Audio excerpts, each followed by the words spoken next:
Welcome students. Economics के इस class में आपका हार्दिक स्वागत और अभिनंदन है।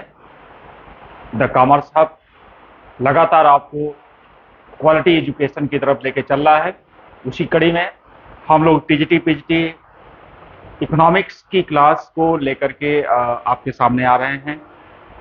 इस सेशन में आप देखेंगे कि वास्तव में जब टीजीटी पीजीटी का प्रिपरेशन हम शुरू करते हैं तो स्पेशली टीजीटी जब आप ज्वाइन करते हैं स्कूल में तो आप 6 to 10th में आपको टीचिंग करने का अवसर मिलता है, और इकोनॉमिक्स की जहां तक आपकी बात होती है तो 6 to 10th में वहां पर सोशल साइंस में आपको एज ए टीचर अपॉइंटमेंट मिलता है, क्योंकि इकोनॉमिक्स एक सब्जेक्ट के रूप में कंप्लीट आपको 11th 12th से ही शुरू होता है।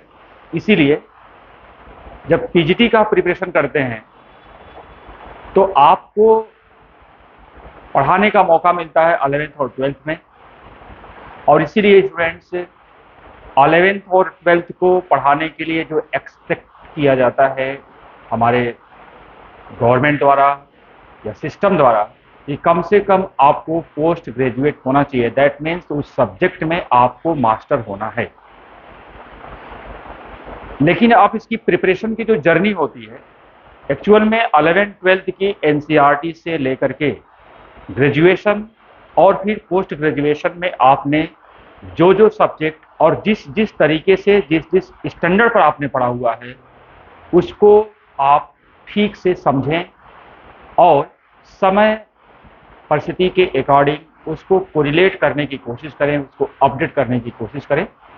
इसीलिए हम लोग अपने प्रिपरेशन का भी जो जर्नी है हम इस तरीके से शुरू करेंगे। आपको 11th 12th की एनसीईआरटी, 11th 12th के जो सीबीएसई या अलग बोर्ड्स में जो भी सिलेबस है, जो कंटेंट है जिसको आप ज्वाइन करने के बाद पढ़ाना है, निसंदेह वहां से बहुत सारे आपके क्वेश्चन पूछे जाते हैं आपके टीजीटी पीजीटी एग्जाम में।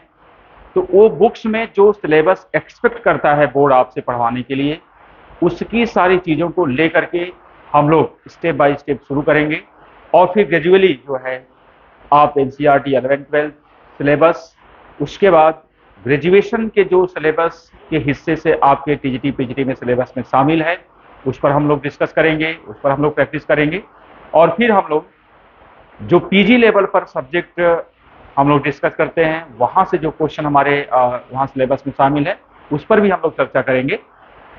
लेकिन आपका जो प्रिपरेशन है वो स्टेज वाइज क्लियर होता जाएगा तो आपका कॉन्फिडेंस भी बढ़ता जाएगा, और आप देखेंगे कि बहुत सारे क्वेश्चंस बहुत इजीली आप सॉल्व कर सकते हैं, जिसमें आपको बहुत ज़्यादा वर्क करने की आवश्यकता नहीं होगी।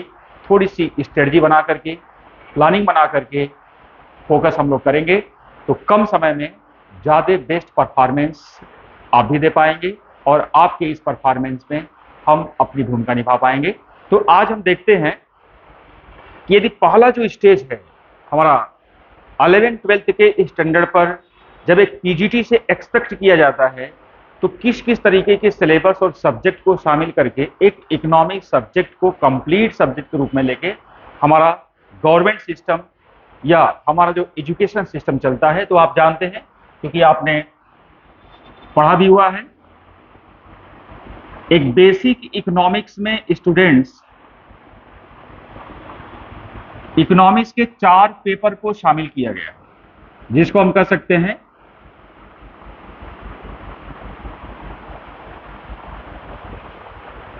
फाउंडेशन लेवल पर या बेसिक स्तर पर।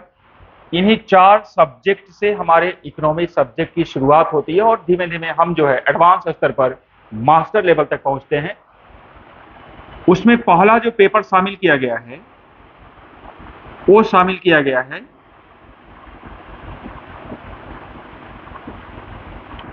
Statistics for economics.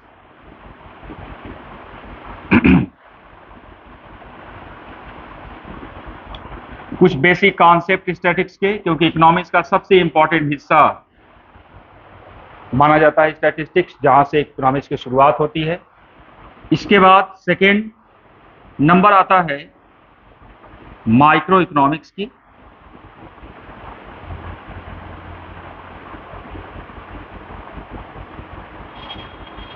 तीसरा पार्ट आता है आपका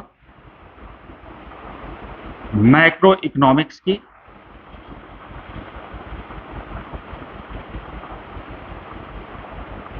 और चौथा पार्ट शामिल किया गया है इंडियन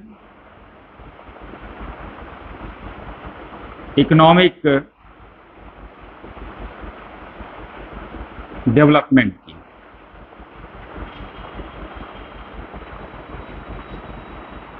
तो इस तरह से देखेंगे कि जो बेसिक इकोनॉमिक्स की शुरुआत होती है,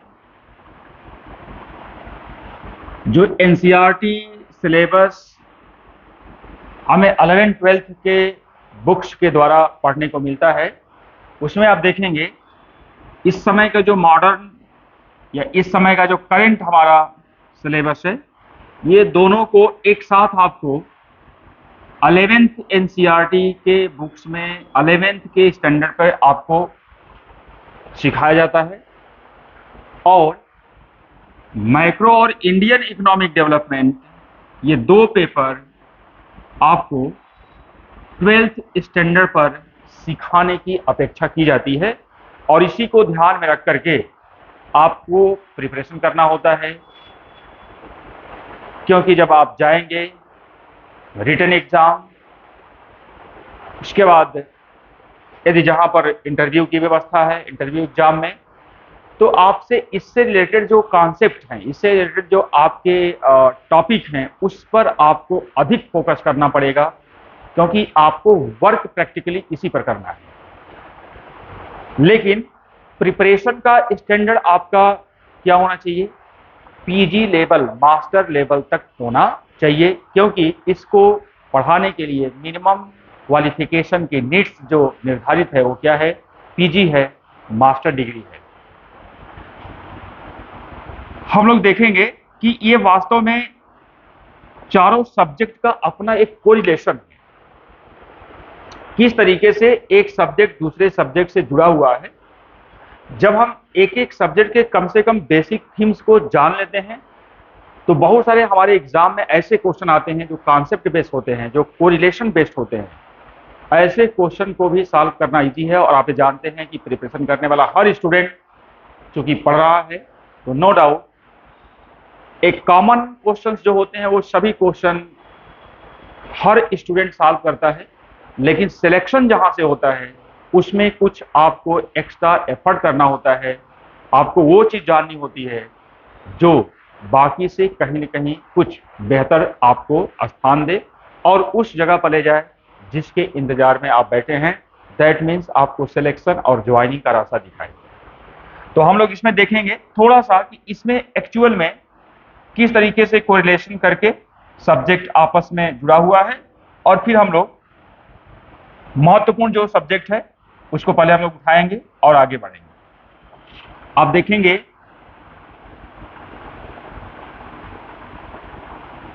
कि कोई भी जब इकोनॉमिक्स का टास्क शुरू होता है, तो सबसे पहला स्टूडेंट काम होता है कि हम पहले क्या करें, इसके लिए हमको इंफॉर्मेशन कलेक्ट करना होता है। सपोज मान लीजिए कि एक केवल इंफॉर्मेशन प्रदेश सरकार से, सीएम से मिली किसी जिले के डीएम को कि प्रयागराज में जितने भी ऐसे बीपीएल वर्ग में लोग हैं जिनको जाड़े में कंबल उपलब्ध कराना है, ऐसे लोगों की संख्या आप दीजिए जिससे कि उतना कंबल सरकार की तरफ से डिस्ट्रीब्यूट कराया जा सके। तो सबसे पहला आपको टास्क क्या करना पड़ेगा? सबसे पहला देखना पड़ेगा कि वास्तव में हमारे इस विशेष क्षेत्र में कितने ऐसे लोग हैं जिनको कंबल की आवश्यकता है। ये काम करने के लिए आपको क्या करना पड़ेगा? प्रयागराज या किसी विशेष क्षेत्र में वहां पर उस कैटेगरी के लोगों को आपको खोजना पड़ेगा, उस कैटेगरी के लोगों की क्वांटिटी देखनी पड़ेगी। इसको हम कहते हैं सर्वे करना पड़ेगा कि वास्तव में ऐसे कितने लोग हैं। इस प्रक्रिया से जो हमारा सब्जेक्ट शुरू होता है उसको कहते हैं, सबसे पहले हमको उससे संबंधित डेटा कलेक्शन करना पड़ेगा। क्या करना पड़ेगा? उससे संबंधित हमको डेटा कलेक्शन करना पड़ेगा। घर में भी आप देखेंगे छोटा सा कोई टास्क हो, क्या आपको लगता है कि किसी विद्यालय में हमको बच्चों को कुछ स्वीट्स ही डिस्ट्रीब्यूट करनी या कुछ भी डिस्ट्रीब्यूट करना है, तो सबसे पहले आप क्या जानना चाहेंगे कि वास्तव में उस विद्यालय में कितने बच्चे हैं, ये डेटा हमें अवेलेबल हो जाए। तो सबसे पहला काम इकोनॉमिक्स का होता है कि डेटा कलेक्शन का काम हो जाए।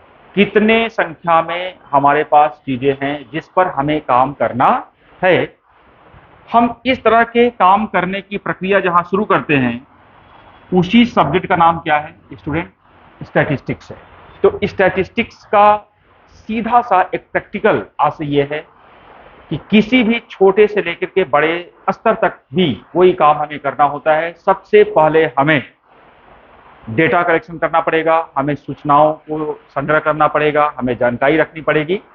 और ये कार्य इकोनॉमिक्स के जिस पार्ट पर होता है उस पार्ट को हम कहते हैं स्टैटिस्टिक्स फॉर इकोनॉमिक्स। तो सबसे बेसिक काम है स्टैटिस्टिक्स का डेटा कलेक्शन का काम। जब आप डेटा कलेक्ट कर लेते हैं तो अब देखते हैं कि इस डेटा कलेक्शन के बाद यदि हमको किसी के सामने ठीक से रखना है कि वास्तव में जो हमने डेटा कलेक्ट किया है, अब जो हमसे डेटा मांगा है, तो उसके सामने इतना सटीक तरीके से रखा जाए कि उस व्यक्ति को देखते ही उसके ऑब्जेक्ट के अकॉर्डिंग जानकारी उसे मिल जाए। तो आप जो है डेटा के बाद इसको थोड़ा सा सुव्यवस्थित तरीके से आप प्रेजेंट करने के रास्ते पर चल पड़ते हैं। तो डेटा को हम क्या करते हैं, कलेक्शन के बाद क्लासिफिकेशन करते हैं, कैटेगराइज करते हैं, और जब हम कैटेगराइज करना शुरू करते हैं, क्लासिफिकेशन शुरू करते हैं, तब उसको हम थोड़ा सा अट्रैक्टिव बनाते हैं, टेबल बनाते हैं, डायग्राम बनाते हैं, जिससे कि आपको सामने वाले को मिनिमम समय में मैक्सिमम इंफॉर्मेशन देना इजी हो जाए। और आप डेली न्यूज़पेपर भी पढ़ते होंगे। यदि न्यूज़पेपर में आप इकोनॉमिक का जो पेज होता है, इकोनॉमी का जो पेज होता है, आप देखें तो बहुत सारी इंफॉर्मेशन आपको किस तरीके से डायग्राम और ग्राफ में दिखाई जाती हैं। और हम लोग भी अपने नोट्स बनाते समय जब ज़्यादा इंफॉर्मेशन कम पेज पर रखना चाहते हैं तो हम डायग्राम का हेल्प लेते हैं। वो सारा जितने भी डायग्राम हैं, ग्राफ हैं, सबका संबंध कहाँ से है? स्टैटिस्टिक्स से संबंध है।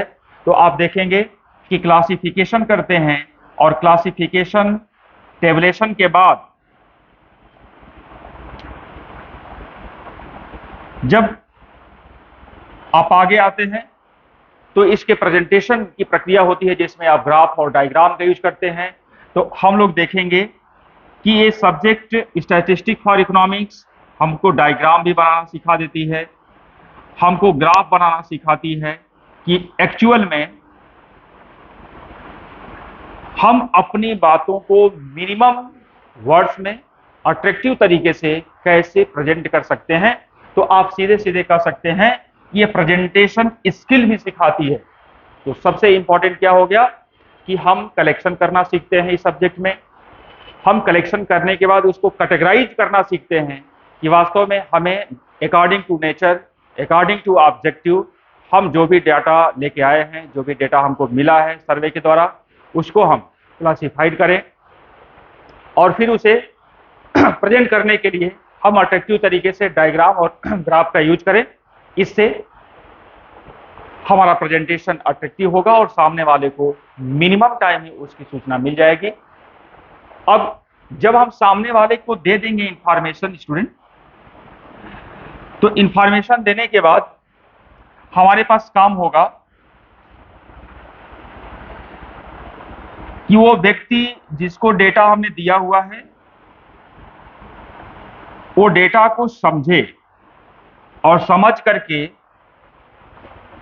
वो आगे की सोचे। तो समझने के लिए एक प्रोसेस होता है जिसको हम कहते हैं एनालिसिस। समझने की प्रक्रिया को हम क्या कहते हैं? एनालिसिस करते हैं, और एनालिसिस के लिए थोड़ा सा मैथमेटिकल तरीके से वर्क करना होता है। इसीलिए जब हम प्रेजेंटेशन के बाद नेक्स्ट आगे बढ़ते हैं तो एनालिसिस करते हैं कि वास्तव में जो डेटा में आया हुआ है उस डेटा को पढ़ करके एक्चुअल में जो रियल ग्राउंड पर जो सारी परिस्थितियां हैं, जो स्थितियां हैं, उसको हम समझ सके।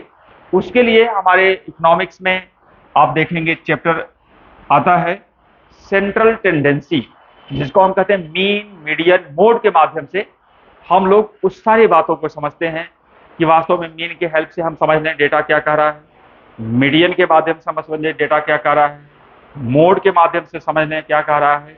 इस तरीके से तीनों जो टॉपिक है मिला करके एक चैप्टर बनता है सेंट्रल टेंडेंसी, और बहुत एक कॉमन सी टॉपिक है, लगभग कई लेवल पर कई सब्जेक्ट के साथ जुड़ करके आप लोग पढ़े भी होंगे। उसका छोटा सा अंश सब लोगों की स्टैटिक्स में मिलता है, और इसके कुछ जितने इंपॉर्टेंट चीजें होती हैं हमारे सिलेबस में उसको शामिल भी किया जाता है। दूसरी चीज होती है जब आप सेंट्रल टेंडेंसी के बाद आते हैं कि डेटा थोड़ा सा और क्लियर समझ में आए, उसकी बारीकी से हम एनालिसिस करके एक्चुअल में जो रियल ग्राउंड पर है सिचुएशन वहां तक हम पहुंच सके, तो देखेंगे वहां पर डेविएशन डिफरेंसेस आते हैं। डेविएशन का हम चैप्टर पढ़ते हैं कि जो भी डेटा से हम समझें और जो भी रियल ग्राउंड पर है उसमें जो डिफरेंस है वो डिफरेंस मिनिमाइज किया जा सके, इसके लिए मैथमेटिक्स ने बड़ा सपोर्ट किया, और उसने डेविएशन एक सिस्टम लेके आया जिसमें आप quartile deviation, mean deviation, standard deviation जैसे टॉपिक के माध्यम से इस डेटा की एनालिसिस को और भी बेहतर तरीके से सीखते हैं। तो कुछ बात यहाँ से सीखी जाती है जिसमें standard deviation is the best way to understand the data, ऐसा हम लोग जानते हैं। जब हम इस डेविएशन से, डिस्पर्सन से ये सब बातें हम सीख लेते हैं, तब आगे हम बढ़ते हैं कि अब थोड़ा सा दो डेटा को आपस में कंपेयर करके देखा जाए कि एक्चुअल में क्या उसकी स्थिति है। जहां पर दो डेटा को कंपेयर करके सीखते हैं स्टूडेंट, उसे हम कोरिलेशन कहते हैं। तो कोरिलेशन के भी पार्ट बेसिक स्तर पर हम लोग यहाँ सीखते हैं, और आजकल हर जगह बहुत फेमस टॉपिक है, चाहे वो शेयर मार्केट हो, चाहे छोटे छोटे स्तर पर जो भी गणना करना होता है, प्रैक्टिकल लाइफ में उसका इतना इंपॉर्टेंस है, उसको लेकर के बेसिक स्तर पर आपको सीखना और जानना होता है, जिसको हम कहते हैं इंडेक्स नंबर।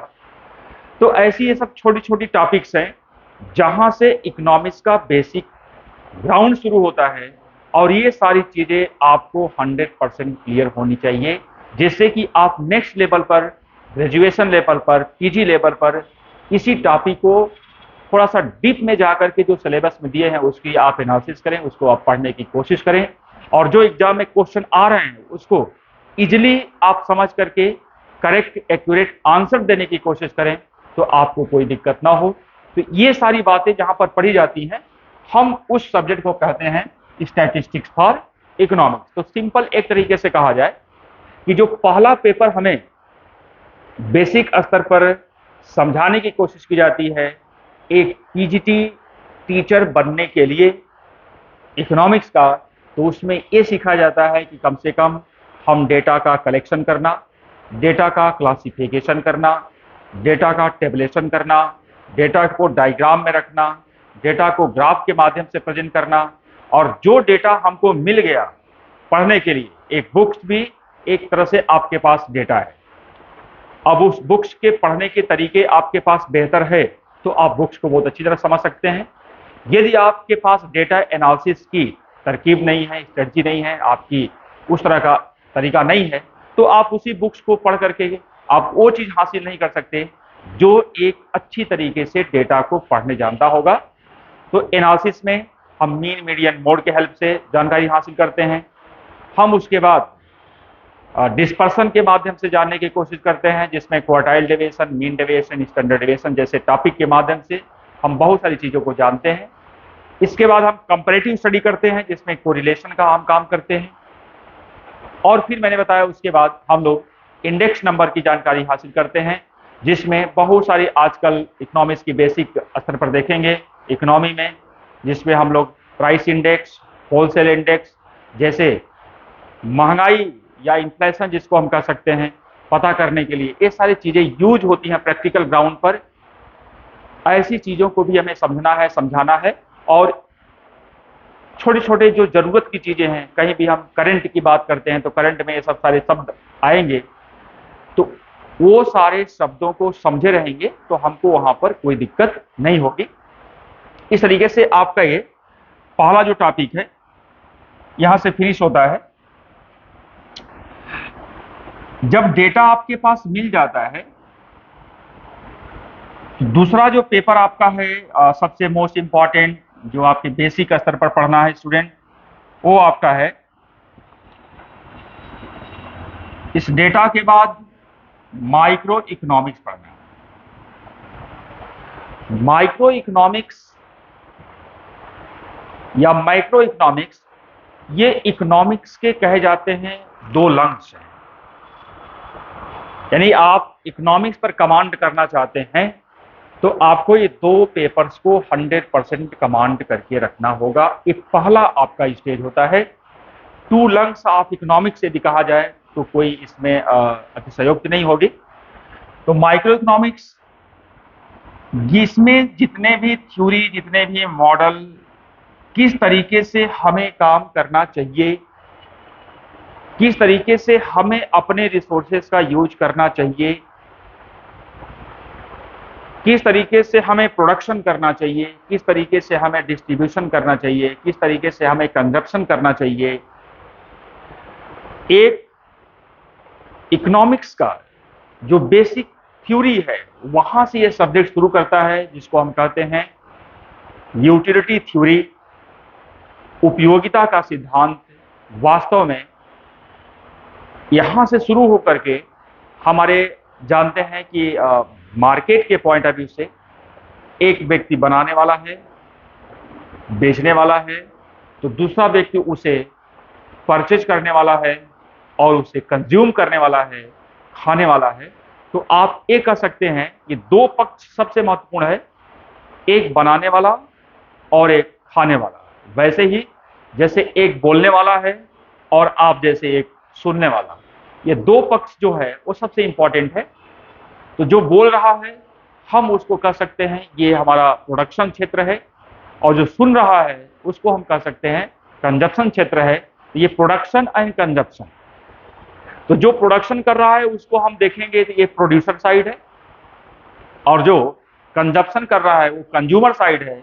इसलिए इकोनॉमिक्स, माइक्रो इकोनॉमिक्स में सबसे महत्वपूर्ण दो आपके पहलू देखने होते हैं, जिसमें एक पक्ष क्या हो गया, कंज्यूमर बिहेवियर का पक्ष, दूसरा पक्ष क्या हो गया, प्रोड्यूसर बिहेवियर का पक्ष। तो ये प्रोड्यूसर और कंज्यूमर के दोनों पक्ष को ठीक से समझने के बाद और इसी दोनों के बिहेवियर को छोटी छोटी बातों, छोटे छोटे सिद्धांतों के माध्यम से समझाया जाता है माइक्रो इकोनॉमिक्स में। फिर ये दोनों बनाने वाला, बेचने वाला, खरीदने वाला और खाने वाला, आप कह सकते हैं जब दोनों एक पक्ष एक जगह पर मिलते हैं एक सिद्धांत से, वो आपस में उन वस्तुओं को लेन देन करते हैं, तो उसे हम बाजार कहते हैं, मार्केट कहते हैं। जैसे आप सुन रहे हैं, आप लेने वाले हैं, मैं बोल रहा हूं, मैं देने वाला हूं। अब ये जो बेचना है और आपका जो परचेज करना है, जिस सिद्धांतों पर हो रहा है, जिस मॉडल पर हो रहा है, जिस थ्योरी पर हो रहा है, ये समस्त सिस्टम, समस्त जो रूल है, इसको एक कड़ी में देखा जाए तो उसी को हम बाजार कहते हैं, मार्केट कहते हैं। अब इसी मार्केट के कितने पार्ट्स हो सकते हैं और अलग अलग जो टाइप्स है मार्केट के, अलग अलग जो नेचर है मार्केट के, उसके क्या अपने अपने सिद्धांत हैं। इन सिद्धांतों के बारे में जो बात करता है, तो आप देखेंगे पहले एक छोटा सा यूटिलिटी थ्योरी के साथ शुरू होकर के माइक्रो इकोनॉमिक्स चलता है। फिर इसमें बेसिक स्तर पर तीन बात केवल आपको सीखनी होती है कि एक कंज्यूमर साइड है, एक आपका कंज्यूमर साइड है और दूसरा प्रोड्यूसर साइड है, और दोनों आपस में मिलकर के जिस सिद्धांतों से बिहेव करते हैं उसको हम बोलते हैं मार्केट। किसी कंज्यूमर बिहेवियर, प्रोड्यूसर बिहेवियर और मार्केट से बना हुआ जो सब्जेक्ट है, उस सब्जेक्ट को हम कहते हैं माइक्रो इकोनॉमिक्स। इतनी सी बात आपको बेसिक स्तर पर सीखते हुए आगे बढ़नी है। इसकी छोटी छोटी बारीकियों से क्वेश्चन पूछे जाते हैं, बहुत आसानी से आप इसको सॉल्व कर लेंगे। जस्ट जब इतना आप सीख लेते हैं तब आप आगे बढ़ते हैं मैक्रो इकोनॉमिक्स में स्टूडेंट। और मैक्रो इकोनॉमिक्स वास्तव में इकोनॉमिक्स का सबसे मोस्ट इंपॉर्टेंट हिस्सा है, जो प्रैक्टिकल लाइफ में हमारे मार्केट में पूरे देश दुनिया के इकोनॉमी को चलाने के लिए जो सबसे ज्यादा इंपॉर्टेंट रोल निभाता है वो माइक्रो इकोनॉमिक्स है, जिसमें छोटे छोटे और सबसे बर्निंग इश्यूज सॉल्व किए जाते हैं। जैसे हमारे देश की इनकम है क्या, इनकम बढ़ाई कैसे जाए, देश का डेवलपमेंट कैसे किया जाए, वास्तव में जो देश स्तर पर इन्फ्लेशन है, महंगाई है, उसको कैसे कंट्रोल किया जाए, किस तरीके से हम देश के लोगों को एम्प्लॉयमेंट की व्यवस्था करें, रोजगार की व्यवस्था करें, उनको काम की व्यवस्था करें। दैट मीन्स किस तरीके से हम अनएम्प्लॉयमेंट को दूर करें। और फिर आप देखेंगे कि किस तरीके से हमारे देश में इनकम और जो हमारा एम्प्लॉयमेंट है रेशियो एक सिस्टम से चले, जिससे कि ग्रोथ प्रोसेस पर भी और एम्प्लॉयमेंट प्रोसेस पर भी दोनों पर एक अच्छा आउटपुट देखने को मिले। इसके साथ ही साथ हमारी जो पॉलिसीज बनती है, हमारा जो बजट बनता है, हमारी जो गवर्नमेंट नीतियां बनाती हैं, वो सारी गवर्नमेंट की बजट की प्रक्रिया कहाँ पढ़ते हैं, माइक्रो इकोनॉमिक्स में पढ़ते हैं। तो माइक्रो इकोनॉमिक्स में 3-4 बातें भी बहुत आपको अच्छी तरीके से सीखनी होती है, बेसिक स्तर से ही। आप जानते हैं पहली चीज सबसे इंपॉर्टेंट, वास्तव में देश का इनकम का स्तर क्या है, और किसी भी देश के इनकम के स्तर को जानने के लिए कौन कौन से तरीके अब तक हमारे इकोनॉमिक्स में इजाद किए गए हैं, उसके छोटे छोटे पहलुओं को समझना, जानना, जिसमें हम कहते हैं जीडीपी, एनएनपी। इस तरीके जो हमारे पास बेसिक स्तर पर 8 कॉन्सेप्ट हैं, उस 8 को हम लोग को ठीक से समझने की कोशिश करना। फिर उसके बाद आप देखेंगे कि जो इनकम और एम्प्लॉयमेंट का डिटर्मिनेशन है देश के सामने, कि कैसे हम आय का स्तर निर्धारित करें, कैसे आय के स्तर को बढ़ाएं, कैसे हम रोजगार के स्तर को हम बढ़ाएं, इस पर हमारा ये सब्जेक्ट मैक्रो इकोनॉमिक्स सिद्धांत देता है, बताता है किसी भी देश को अपनी इकोनॉमी में ये दोनों को कैसे काम करना चाहिए, उसके छोटे छोटे सिद्धांत क्या हैं।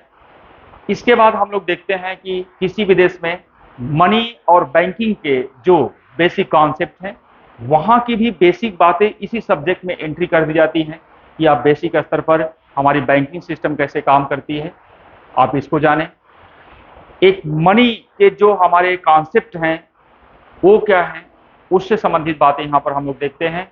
और फिर मैंने कहा जो चौथा पॉइंट है वो गवर्नमेंट अपनी बजट कैसे तैयार करती है, किस तरीके से अपने रेवेन्यू की व्यवस्था करती है, किस तरीके से एक्सपेंडिचर की व्यवस्था करती है, ये सारी बातें।